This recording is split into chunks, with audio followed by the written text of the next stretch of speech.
Hello, I'm Sean Finnegan, and you are listening to Restitutio, a podcast to get you thinking about biblical and historical Christianity, to challenge you to follow Christ, and to inspire you to lead a consecrated life.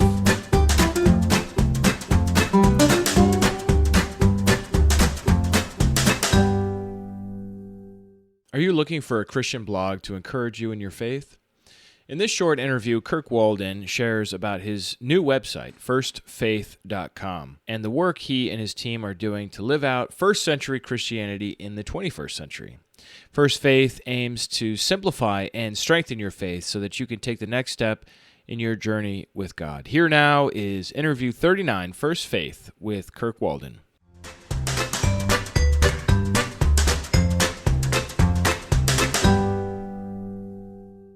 All right, so welcome back, Kirk. So glad you could join me today. Good to be here, Sean. A lot of stuff going on, so good to talk to you. Yeah, I'm really interested in this ministry and this website that you have called First Faith. What do you mean when you say celebrate life and chase faith? It seems to be kind of like your slogan there. What's this ministry all about? It's funny because it's kind of twofold, and it's been growing in the last few months, and as we've been trying to put it together. In fact, we still are working on our actual mission statement, but twofold. One is, what if we could go back to the faith of those first followers of Jesus Christ, talk like they talked, think what they thought, act as they acted? What if we could just go back there? And there are a lot of people doing that, say, oh, we want that first century faith and those sorts of things. But I think there's another level we can get to where we are talking their language. And one of the posts I did months and months ago was about Peter in the second chapter of Acts, when he lays out 6 simple things that people needed to believe or do in order to become followers of Jesus Christ. It's pretty simple, pretty basic.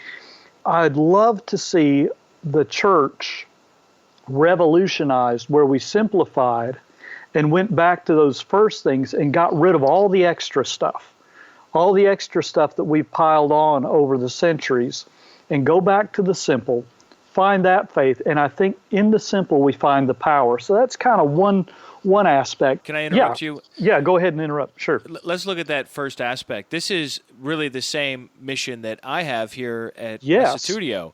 The idea of restoration, going back to the original faith of the apostles, finding ways to practice that faith in the 21st century in the midst of technology and modern science and our different political and social institutions that are here, but still living out that faith authentically. So yeah, first faith. I didn't even really make that connection until you explained it, but that makes so much sense. First faith, there it is. Well, as we'd say in the South, you and I are barking up the same tree, and so we've been watching you guys and what you do with your fellowship and that sort of thing, and saying that's it. And it's funny that when our daughter came back from a conference where she was with you, she said, they're doing it. That's it. That's it. And so, yes, we're on the same page, my friend. All right. So what was the second point you were going to make? Taking someone from any place where they are in the faith spectrum and saying there's more. Because I believe whether someone has been walking with the Lord for 30 or 40 years, there is more. Or that person who says, I've never really explored anything like this before. I've heard who Jesus is, that I've got to do this, I got to do that. I've seen the list of stuff. And we're saying, look, just take the next step. I go back to the Old Testament. I did a post on Rahab the harlot and thinking, you know what her step was? Her step was to look at a couple of spies from Israel and say, I'll trust that those guys are men of God, and I'm going to hide them, and I'm going to lie to my king's men. And that was her only step of faith. And guess what? She's in the line of David, which is the line of Jesus. God puts her in that line, and I'm thinking, this is a woman who sells herself to the guys in the neighborhood. Now, she later got married, or she wouldn't have been in the line of Jesus. Right.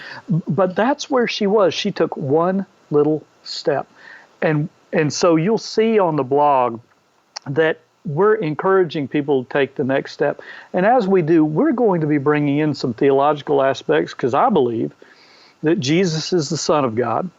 I believe he's teacher, he's master, he's savior, he's Lord, as in master. And that's who I believe he is. I don't believe you have to believe more than that to be following him. Right. And there are many who I reach out to and work with in my pro-life work who would not agree with me on that. And that's fine. That's fine. I want to help them take that next step of faith. And as we build relationships, I want to say, you know what? What if we simplify Jesus? And he was simply the Son of God, and he was one of us. How would that change us? How would that take our faith further if we could talk to Jesus as a brother and not as someone who is so far above us in terms of his standing that we can't truly relate to him? Right. What if he was really a brother? What could we accomplish if we believe that? So that's where we're going in the next steps of faith. That sounds exciting. What about this logo? Can you explain that a little bit? It's a cross with a line above it going to the right. Well, there's an F there. There's a 1 and an F and a cross in that logo. I can't believe I didn't see that. It makes perfect sense. But I guess because the cross is such a recognizable symbol, my eye couldn't zoom out a little bit to see that it was really an F. So that's really great. Who came up with that? We worked with a firm to help create that, and I could not tell you who it was because one of my daughters reached out to them and said, "Could you help us with this?" And there it came. We said, "Hey, we wanted something pretty simple." All right. So what is it? What is it you do on this? Well, first of all, what's the site? How do we get to the site? onestfaith.com. We wish we would have been able to get the words First Faith, but a church took it, and so we've got it. So it's onestfaith.com, and we're on Instagram at Real First Faith, 1ST, and then we're on Facebook at Real First Faith. Again, it's 1ST, and then on Twitter as well, so people can find us. But the website is, right now, it's a blog, and we're inviting other people in as we speak. We're beginning to invite new people in, and it's basically an encouraging site to talk about challenges in our faith. And we want to be, one of the big things we want to be is transparent, because one thing that I have found as I speak across the country for life-affirming ministries is I tell some stories of my life, which some of them aren't, they're about struggles and challenges and even where I fell short. And I realize people come up to me afterwards and say, "Thanks for being transparent, for being real." I think in the Christian community, we often put on that mask because we don't want people to see our weakness. And this isn't about blubbering all of our sins all over a web page. That's not it at all. But challenges that we face. And as people can identify with those challenges, then they come on board, and we're inviting more people to write and to be encouraged and to connect with us. And we connect back by email, and if necessary, we may go further to invite people to take that next step of faith. And in the future, I don't think in 2018 we'll have any major gatherings, but we're going to begin to have gatherings of people who are seeking the same things, a first faith life, and to take that next step of faith, whatever it is. Because different people have different steps to take. So how often do you have new content? I see that you have an article by Lexi, your daughter. Yes, yeah. And are you doing it once a month, once a week, or what's your program? No less than once a week, and we're moving toward twice and then 3 times a week. Because right now, just to be real with you, Sean, it's been kind of our family. But we are stretching out beyond that. In fact, I've got a friend of mine, Bernie, up in Springfield, Illinois, who's the chairman of their National Day of Prayer in the state of Illinois, who's I connected with at an event. And Bernie has already written something that we're working on. And we've got some other people in the hopper. And like I said, I'm going to be in touch with you. And we're going to bring in other people because we want a lot of voices on this site. And so, and people who I may disagree with on some theological things, but they've got a voice, and they too want to take the next step of faith. And so I'm looking for those people. That's what I want. And if we can find those people and draw them in and encourage others out there, we think we have something. Yeah. It certainly is important to engage with our faith and not to sit on it and become passive participants, which I think is the default for many of us. We just go to church, or we go to a home church, or even online. I did an interview with a gentleman recently where he has an online virtual fellowship each week, actually 3 times a week. And it's easy to just rest on our laurels and be like, yeah, I had these experiences so many years ago, and now I'm just on cruise control. But then what happens is, in my experience as a pastor, you see people become critics rather than contributors. And that is so right. That's no good either. No. And I'll just being real with you, I found myself getting very comfortable. I was good. I was doing a little teaching and that sort of thing, but I wasn't reaching out as I should have. And I said, this is something I've got to do. This is something we've got to do, to reach out. And as I said, we want to begin to have gatherings. At this point, I don't see a First Faith church necessarily, because I could see a lot of people from different fellowships coming in and being renewed to reach out to help others take that next step of faith, and then go back into their churches with these ideas and build that culture of a first century faith and of reaching out into the community. But it is easy you're right, we get in our circles and we get very comfortable. We're pretty proud of ourselves. And I'm not saying I think we're people of humility, so I'm not beating us up or anything. But I found myself getting really comfortable because, after all, I go out and guess what I get to do, Sean? I get to speak to Christian groups. Right. Okay? So I'm speaking to our people. 900 or 1,000 here or 300 here or 75 there. I get to do that, and I'm really proud of myself and that's a scary place to be, for speaking to our own people and encouraging them. But am I reaching out and challenging people to take a next step of faith? And it may be Christians, but a lot of times it's those who are afraid of Christianity, or they see it as a checkbox, another checkbox religion, that we've got to do this checkbox and that one, and here's the list.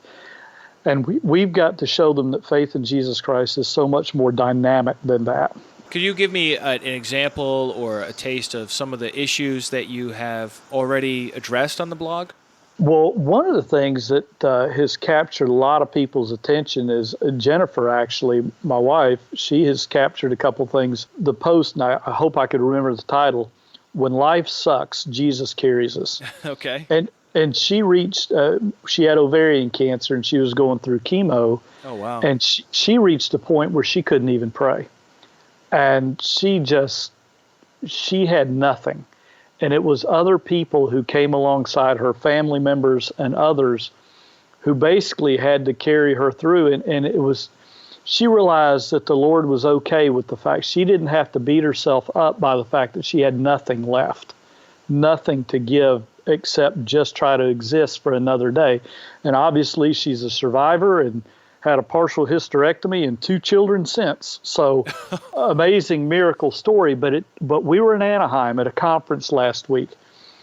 And somebody just happened to wander by our table at breakfast. And we said, hey, come sit with us. And somebody from Louisiana who I had met years ago. And all of a sudden they realized they had this particular connection. Both of them had been in this place. And this person that we were talking to felt terrible that she had been in a place where she could not even pray. And Jennifer said, I've been there. That's the kind of thing that we want to do, is identify with different places people have been and say, you know what, the Lord was still there. We're with you. And now you can take this and learn from it and grow from it. And this person was encouraged that they're okay. They're okay, even though they reached that point in their lives. And I think people need encouragement. We beat ourselves up constantly. And we want to take someone beyond that. And in the process, say faith doesn't have to be complicated. It can be very simple. So that's just one post that I thought it was funny that we saw that connection almost immediately. So I'll be sure to put a link to that post in the show notes for this episode so people can click over on that. And, of course, I've met Jennifer before. I didn't realize, I don't think I knew about the cancer. Yeah. But wow, what a testimony there. And I know, I was in St. Louis speaking to a group, and a doctor comes up to me after I told a little bit of that story, and he said, you realize, Kirk, those babies are a miracle. And I said, and I almost shrugged it off, Sean. I kind of said, well, yeah, I get that, nodding my head. And he grabbed my shoulders and looked me in the eye, and he said, no, you need to understand, those children are a miracle. Oh, wow. And I said, okay, I'm getting it now. It's starting to sink in. Yeah, I'm a little slow on the uptake, but I got it when he grabbed me. Yeah. Sometimes I needed it. Yep. Mm-hmm. Let's talk about your team there. I saw that you have the Lamberts. I saw you have the Lamberts. Who are the Lamberts? The Lamberts are actually, like I said, our team is still family now, and it's going to grow down the road. But Laura is my daughter, and she married Matt, and so he's a Lambert, and that's who they are. And I tell you what, they have captured the excitement that was deep down in me that needed to come out. And Laura's very good on social media, and she's beginning to get our stuff out there on social media. We're beginning to connect with some new people, and she's just amazing what God has done in her life, and in Matt too. He's an engineer. I mean, that's what he does, and I don't know what engineers do, but it's complicated stuff. But he has an amazing faith, and he's just naive enough to believe that God can do anything. And I love that. And once you've been walking with the Lord for 30 some odd years or whatever it is with me, 17 to 55, whatever that is, 38, you can get to that point where you've kind of got it figured out, or you think you've got it figured out. And seeing a Matt and Laura come along with fresh eyes has meant so much to us. And Lexi is going to be going on that page too. But right now, 4 names are on the page. Lexi will probably pop up, and there will be others in days and months to come as we invite writers in. Well, I think it's I know you mentioned, it's just family, but it's such a wide spectrum of backgrounds. I mean, you yourself, like we talked about previously, are very active in the pro-life movement and have been working in that field full-time for a long time. Then your wife here, she has a totally different world, really. I mean, what she says is she's a homeschooler, and she's focused on children, and she spent 10,000 hours working with children and speaking. Yes. And so that's really her wheelhouse. And then you've got Laura here, who has a totally different point of view, and then the engineer Matt. So it's like there is, and then Lexi, what's her field again? Education. Yes, she's getting a degree in elementary education and going into counseling. Yeah. Oh no, she's going for counseling now, right? Yeah, she's getting her master's in counseling down at Auburn. So she graduates Vanderbilt in a few weeks, and then headed to Auburn for her master's. And she brings a depth of experience in a lot of areas. It's funny because she's young. These folks, I'm the old guy who's just trying to hang on for dear life, but Jennifer's a go-getter, and these other 3, Matt, Laura, and Lexi, are all go-getters, and they just bring fresh perspectives to the scene, and we really believe that we can have a faith revolution in this country and around the world. In fact, we've got now followers from South Africa, from Uganda, and it's just kind of interesting to see things pop up and the opportunities that seem to be coming our way. We just met with, it's funny, a week ago, we were sitting down, and Jen is going to have something on this soon. We were having dinner with Carrie Caviezel at a conference. Carrie was going to speak, and I'm the MC, so I'm sitting next to the speaker. Mm-hmm. And Carrie is speaking. Her husband, Jim Caviezel, was on Person of Interest for many years. And we know him because he played Jesus in The Passion. Right, yeah. And so I go, Jennifer, we met Jesus' wife. I didn't know he had one. But they've got 3 adopted children and just amazing people who, Carrie just said, God told me to reach out to those he sends to me. And he sent us a child from, was it China? I can't remember where it was. It might have been Philippines. But anyway, they adopted 3 children from Asia. And we met her son, Bo, and here he is graduating high school, and just mom stories, but stories of faith as well. So it's going to be good to get her perspective pretty soon on First Faith as well. That's phenomenal, because on the one side, somebody could criticize this team and say, oh, well, where are all the theologians and all the professors and all that? But on the other side, if you look at the first century faith, these guys didn't go to seminary. I mean, they did with Jesus, but how did Jesus do that? He did it by living with them, by looking at everyday things like, hey, look at the lilies of the field. Even Solomon wasn't clothed like them.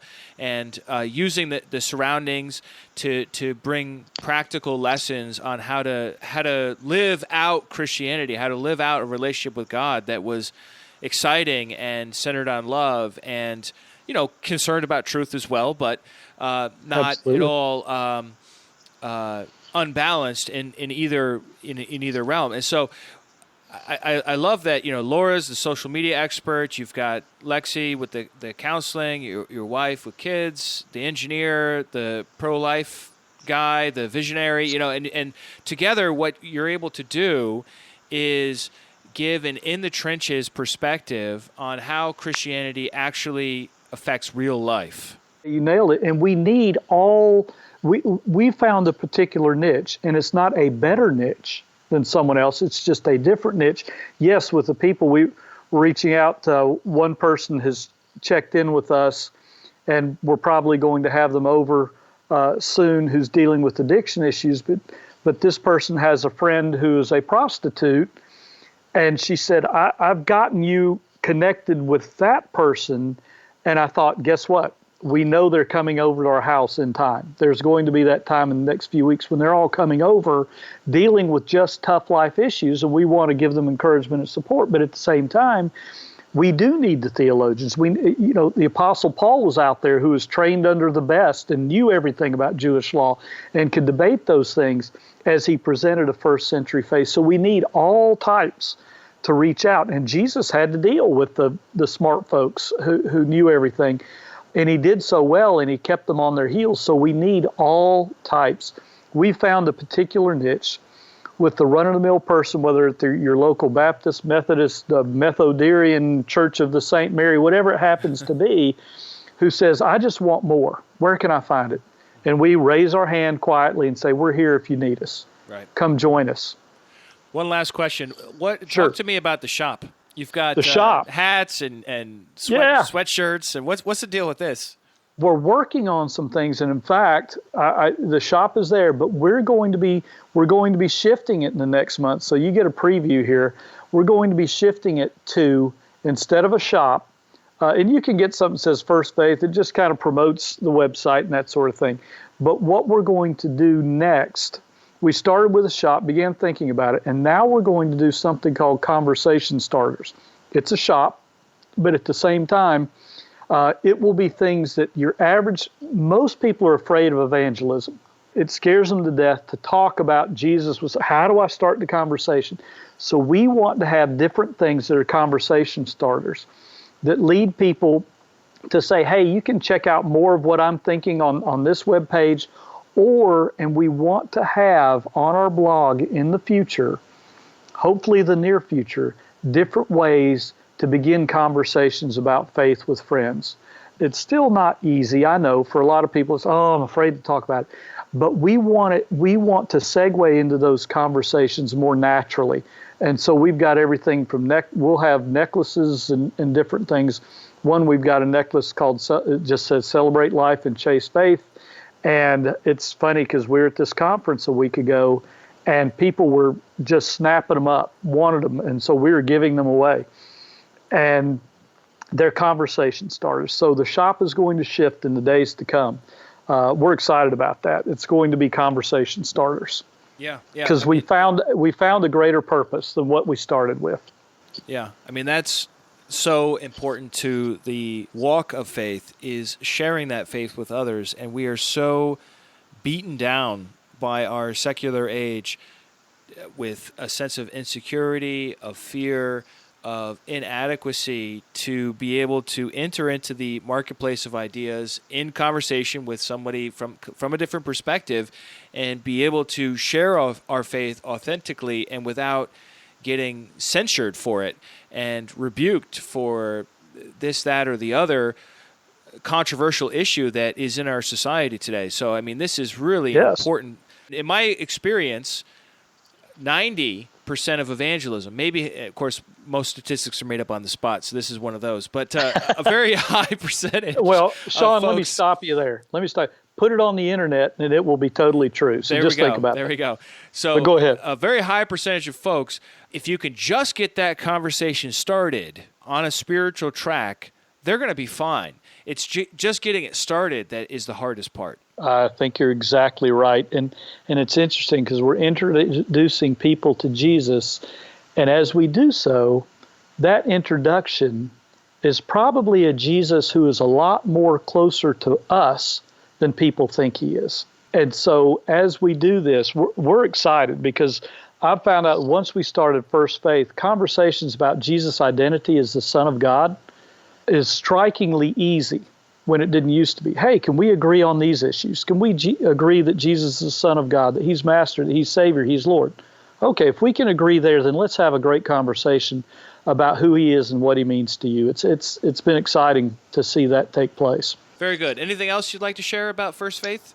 Well, I'm good. If people want to visit the site and check in with us, just drop us a line. We love connecting with people. That's what we enjoy doing. And so the emails that come in are a lot of fun. It's 1stfaith.com. And we're here, and we'd love to hear from you. And someone out there may have a story they want to share that we want to put on the site, because those days are coming very quickly when we're going to begin to expand this. Excellent. So I'm glad I was on the air with you today. Yep. Thank you so much. I appreciate your time.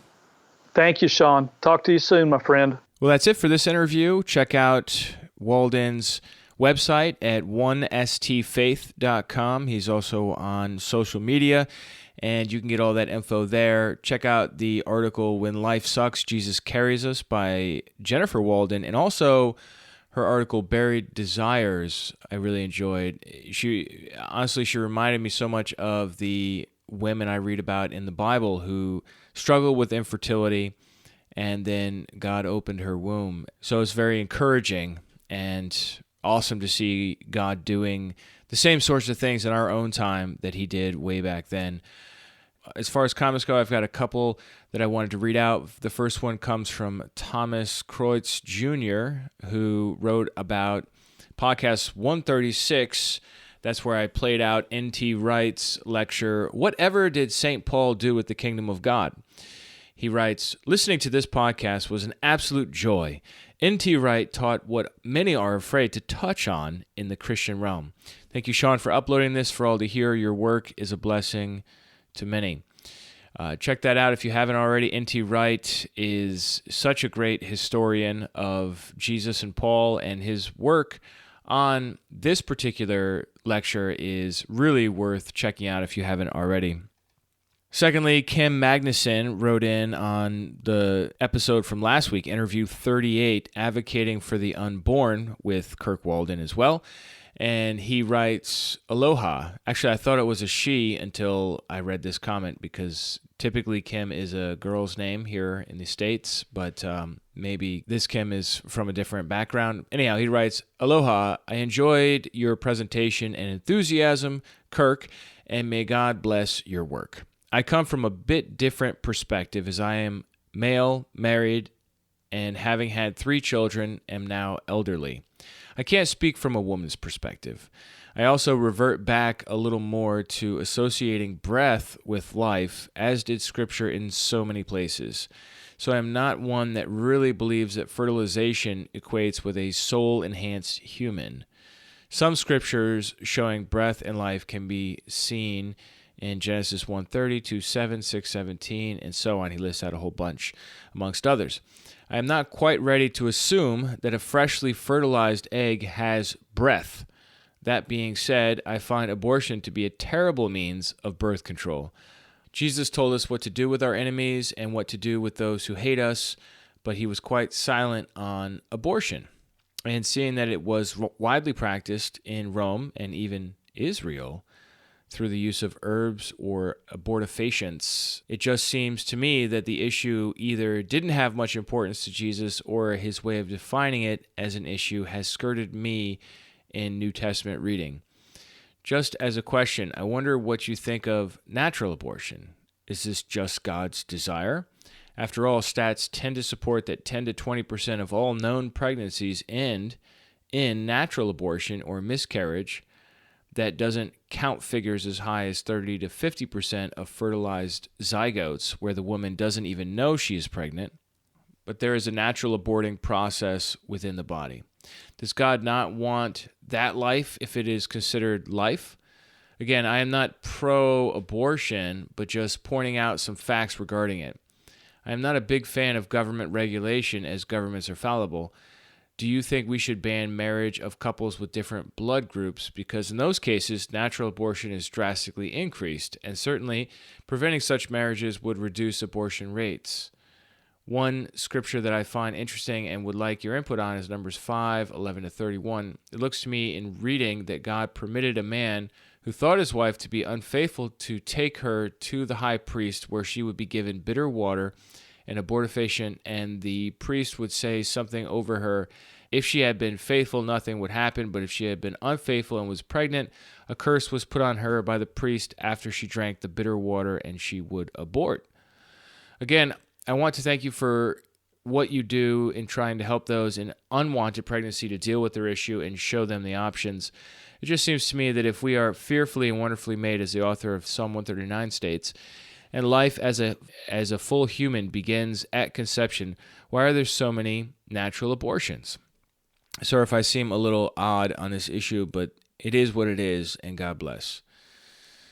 All right, Kim, so on your first issue, some folks I've talked to on this issue have brought up how Adam came to be alive in Genesis 2:7, that God breathed into his nostrils the breath of life, and he became a living being or a living soul. And I don't think this is a very good place to establish the beginning point of life as being when a baby takes its first breath, just because Adam is not a normal human being. He does not have a normal human origin story. He's created from the ground, and it's a very different process than what we see. Now, from a more scientific perspective, we can say that the child does have breath in the sense of oxygen, certainly, passed to him or her through the umbilical cord and through the blood vessels. So I don't know if that helps at all with what you're saying here. I would be interested in what Walden has to say about this, so maybe he can reply to this if he has the time. I don't know of any evidence whatsoever that in Jesus' own time, abortion occurred in Israel. Maybe it's out there and I just haven't come across it yet. If somebody has any kind of primary sources that indicate that this was a practice among the Jews, I would be very interested in it. But what I see instead is total silence on this subject in both Old and New Testaments, with two possible exceptions, one of which you mentioned in a minute here. And both of them, that's not really the focus of what they're talking about. However, what I do see, and the New Testament is entirely silent, as you already mentioned. But what I do see is that very shortly after Christianity spreads into the Greco-Roman world, we do see a lot of very strong Christian statements about abortion. And I mentioned these in the episode by a number of different people, right from the end of the first century into the second and the third century, and essentially up to our own day. We have really a unanimous denunciation, a legacy of denouncing the practice of either killing a baby while it's in the womb or right after the child exits the womb, which today we distinguish between abortion and infanticide. But both of these were very common in these pagan cultures outside of Israel. If you haven't already, check out Off Script episode 34, Killing the Unborn, a Christian View of Abortion, as well as Off Script episode 46, where we answer some questions on the subject, should Christians outlaw abortion? So take a look at those two, where we do address a number of these early Christian quotes that condemn abortion unambiguously. As far as your point, what you call a natural abortion, this is certainly the case. It's somewhat undisputed that miscarriages occur and that they're very sad, and that this is, from a Christian worldview perspective, part of the fall. Other people die too at different ages. I mean, there are some infants that die. There's some children that die. There are some middle-aged people that die. So that doesn't obviously justify that, it's because people are dying naturally at these different ages, then it's okay to kill them. I mean, it just doesn't follow that because miscarriages sadly occur, that then it justifies snuffing out someone's life who is not miscarrying. So I don't see how that logic follows. I mean, you are correct, factually correct, and it is true that miscarriages occur and that it is something that is quote unquote natural, in the sense that it's not caused by any sort of modern medicine. But on your last point about Numbers 5, first of all, it's not clear to me that this woman's pregnant. It's also not clear to me that this is talking about abortion. It says her thigh will waste away. I'd have to study it a little deeper to really come to a strong position on that.